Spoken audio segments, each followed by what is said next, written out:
कृष्ण आपल्या जवळ कसा याचं दुसरं उदाहरण सांगतो। कृष्ण म्हणजेच पांडुरंग परमात्मा आहे। कृष्ण म्हणजेच कोण आहे? आता तो पांडुरंग परमात्मा, कृष्ण पांडुरंग परमात्मा झाला कसा ते सांगतो। कृष्ण निजला निवांत आठवली त्याला राधा, कृष्ण निजला निवांत आठवली त्याला राधा, राधेला केले जादूने जिवंत, जणू काय झाली त्याला प्रेमबाधा, जणू काय झाली त्याला प्रेमबाधा। समोरून आली रुक्मिणी कृष्णासंगे राधेचं पाहिले, समोरून आली रुक्मिणी कृष्ण राधेचं पाहिले, डोळे झाले लाल लाल, म्हणे मी कृष्णास सोडून चालले, कृष्णास सोडून चालले। कुठे गेली रुक्मिणी कुणाचं ठाऊक, कुठे गेली रुक्मिणी कृष्ण कुणाचं ठाऊक, कृष्ण शोधतो तिला होऊन व्याकुळ भाऊक, कृष्ण शोधतो तिला होऊन व्याकुळ भाऊक। पोहोचला कृष्ण शोधतो तरी चंद्रभागेच्या, आणि रुक्मिणी दिसली त्याला दिंडीर वनात पंढरीच्या।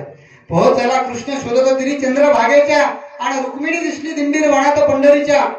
कृष्ण म्हणवितो रुक्मिणीस पण ती रुसलेली फार, कृष्ण म्हणवितो रुक्मिणीस पण ती रुसलेली फार, आणि म्हणतो कसा, अगं रुक्मिणी कसा करू मी तुझ्या विना वैकुंठाचा संसार, कसा करू मी तुझ्या विना वैकुंठाचा संसार।